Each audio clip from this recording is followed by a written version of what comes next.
Haleluya. Tunaendelea na semina yetu ya ujumbe huu wa mwisho wa dunia na mjumbe wa agano duniani, na tulikuwa tunajifunza habari ya ujenzi wa kanisa halisi, na tukaona kwamba kuna taa ziko 7 ambazo kila mtu anatakiwa kujengwa katika moyo wake. Taa hizo ziweze kuangaza sasa kuyatenda yale yaliyo mapenzi ya Mungu. Lakini tukaona kwamba taa ya kwanza ni imani, tukajifunza habari ya imani, na katika siku hizi 2-3 tulikuwa tunajifunza habari za wema. Tukajifunza habari za wema, na hiyo ni taa ya pili.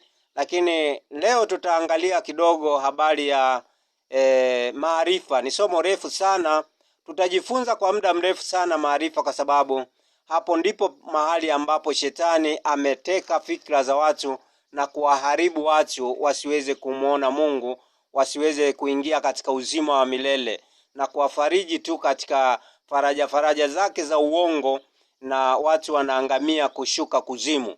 Kwa hiyo leo tutaangalia kwa ufupi taa hii ya 3, maarifa, lakini tutaendelea siku nyingine tena zinazofuata kuangalia taa ya 4, ambayo taa ya 4 hiyo inaitwa kiasi.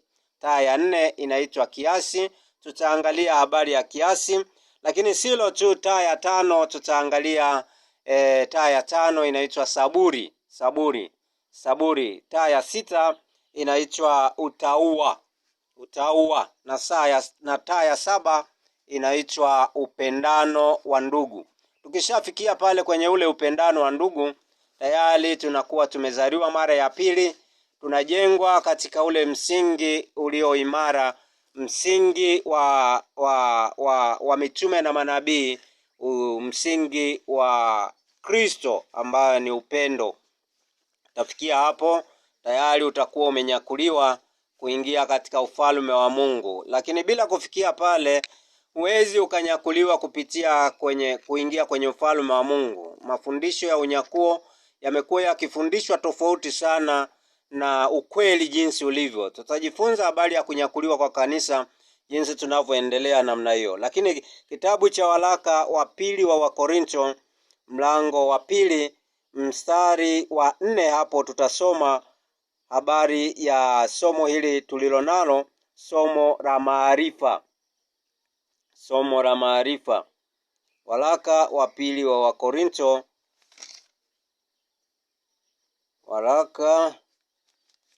tuangalie vizuri kabisa hapo. Wakorinto wa pili, waraka wa kwanza wa Wakorinto, mlango wa 2, taanzia kwenye huo mstari wa 4 na kuendelea. Mstari wa 4, Roho wa Mungu anasema hivi: na neno langu na kuhubiri kwangu hakukuwa kwa maneno ya hekima yenye kushawishi akili za watu, bali kwa dalili za Roho na za nguvu, ili imani yenu isiwe katika hekima ya wanadamu, bali katika nguvu za Mungu. Walakini iko hekima tusemayo kati ya watakatifu, ila si hekima ya dunia hii, wala ya hao wanaoitawala dunia hii, wanaobadilika, bali twanena hekima ya Mungu katika siri, ile hekima iliyofichwa, ambayo Mungu aliazimu tangu milele kwa utukufu wetu, ambaye wenye kuitawala dunia hii hawaijui hata mmoja.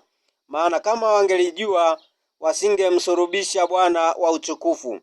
Lakini kama ilivyoandikwa, mambo hayo jicho halikuyaona, wala sikio halikuyasikia, wala hayakuingia katika moyo wa mwanadamu, mambo ambayo Mungu aliwaandalia wampendao. Mungu aliwaandalia wampendao, kama jinsi tulivyojifunza kwamba hii ni maana ya mbinguni, ni chakula cha mbinguni kilichokuwa kimefichwa kwa ajili ya kundi moja ambalo linaitwa kundi la kondoo. Maana katika dunia kuna makundi aina 2 tu, na hekima ziko aina 2, hekima ya kidunia na hekima ya Mungu. Hekima ya kidunia ina uwezo wa kukupatanisha na dunia na kupata mambo mengi ya dunia, mali na vitu vingi vya dunia. Utaona matajiri wengi wa dunia hii wana hekima ya dunia, wanabuni mambo ya kidunia ili kujipatia mali. Kama hivi leo tunaona kabisa kwamba watu wengi wenye hekima na maarifa ya kidunia wanabuni silaha kali za kumwangamiza mwanadamu. Hekima ya kidunia mara nyingi inalenga kumwangamiza mwanadamu. Unaweza kuona watu wanapata hekima ya kutengeneza pombe ili kuwateka watu wasiweze kuingia katika ufalme wa Mungu. La silo tu, na michezo mbalimbali ambayo inabuniwa na dunia inawafanya watu wawe bize sana katika ile michezo, wasiweze kuingia katika ule ufalme wa Mungu. Lakini silo tu, hekima ya kidunia inakufanya kujua mambo mengi ya kidunia na kujipatia mali nyingi katika hii dunia. Ndio maana Yesu alisema kwamba matajiri wengi hawataweza kuingia kwenye ufalme wa Mungu kwa sababu wana hekima ile ya kidunia imejaa, wana kiburi kile cha uzima na mali. Unaweza kuona. Kwa hiyo unaweza kuona kwamba ni vigumu sana tajiri kuingia kwenye ule ufalme wa Mungu. Ni yule tu ambaye atakuwa mnyenyekevu katika ile hekima alionayo ya kidunia, akawa mnyenyekevu katika hekima ya Mungu. Hapo ndipo atakapokuwa amepata kibali cha kuingia kwenye ule uzima wa milele. Kwa hiyo hekima ni maana yake ndio inayempa mtu ufahamu, na ufahamu huwa unampa mtu maarifa, unaupa mtu ujuzi wa kuweza kuelewa na kujua jambo fulani linafanyikaje, jambo fulani likoje, ukweli wa jambo hili ukoje, na kupambanua kati ya uongo na ukweli. Ni maarifa hayo, na yanatokana na ile hekima, yanatokana na ile elimu, na anapofundishwa mtu anapata ufahamu. Lakini silo tu, kuna makundi mawili yaliyopo katika dunia. Kuna makundi mawili yaliyoko katika dunia. Kundi la kwanza ndo kundi hilo linaitwa kundi la wapumbavu, wenye hii elimu ya kidunia. Mtu yoyote ambaye hana elimu ya kimungu lakini ana elimu ya kidunia, hamjui Mungu wala hana ufahamu wa kimungu, hana maarifa ya kimungu, huyo mtu anaitwa mpumbavu. Na mpumbavu ni maana yake ni mtu ambaye anajifanya anajua kila jambo, wakati kuna mambo mengine anaweza akawa hajui. Na mpumbavu huwa afundishiki. Ni kama vile alivyosema katika kitabu cha Methali kwamba ukitoanga mpumbavu katika kinu au kwenye kiuri, basi huyo mpumbavu atatoka mpumbavu hivyo hivyo. Ni sawa na kutoanga maji kwenye kinu. Unaweza kuona.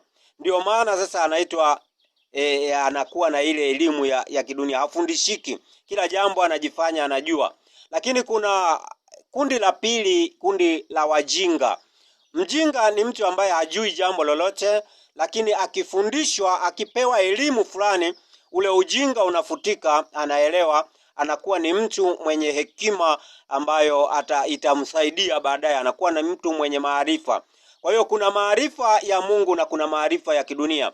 Maarifa ya kidunia yanatokana na mwovu Ibilisi, na lengo kubwa ni kumwangamiza mwanadamu, kumfanya mwanadamu awe bize katika mambo ya dunia, ashindwe kuwa bize katika mambo ya Mungu, aingie katika jehanamu ya moto. Na leo tutaangalia maarifa ambayo yanaweza yakakufikisha katika ule ufalme wa Mungu. Maarifa ambayo yanaweza kukufikisha katika ule ufalme wa Mungu. Hekima ambayo inaweza kukufikisha katika ufalme wa Mungu. Hekima hiyo ni hekima inayoshuka kutoka juu mbinguni. Katika kitabu cha Yakobo mlango wa 3 pale tutaangalia mstari wa 13. Yakobo mlango wa 3 mstari wa 13, tunaweza kujua habari ya elimu hii, hekima hii ambayo ipo ya duniani, na hekima ambayo mstari wa 13 Yakobo hapo tutaangalia. Anasema hivi: nani aliye na hekima na ufahamu kwenu, na aonyeshe kazi zake kwa mwenendo wake mzuri katika upole wa hekima. Lakini mkiwa na wivu wenye uchungu na ugomvi mioyoni mwenu, msijisifu wala msiseme uongo juu ya kweli. Hekima hiyo sio ile ishukayo kutoka juu, bali ni ya dunia, ya tabia ya kibinadamu na ya shetani. Maana hapo palipo na wivu na ugomvi ndipo palipo machafuko na kila tendo baya. Lakini hekima itokayo juu kwanza ni safi, tena ni ya amani, ya upole, tayari kusikiliza maneno ya watu, imejaa rehema na matunda mema, haina fitina, haina unafiki, na tunda la haki hupandwa katika amani na wale wafanyao amani. Unaweza kuona kuna hekima aina mbili hapa tumeziona. Kuna hekima ya kidunia na kuna hekima ya Mungu. Hekima ya Mungu iko tayari kusikiliza watu, iko tayari kufanya mambo mema, iko tayari kufanya vitu vizuri. Lakini hekima ya kidunia ina uchungu, ina ugomvi, ina mafarakano, haina upendo, haina umoja. Ni kama hivi tunavyoona leo mafarakano katika madhehebu na madini mbalimbali. Watu wanagombania habari ya dini. Nani ambaye ana Mungu wa kweli? Kwa hiyo vitu hivi ni hekima ya kidunia, hiyo hekima ya kishetani, ambayo ukifuata hekima kama hiyo huwezi kumuona Mungu. Kwa hiyo Mungu akujalie kuweza kupambanua hekima hizi jinsi tunavyoendelea kujifunza kwa utukufu wa Bwana Yesu Kristo. Amen.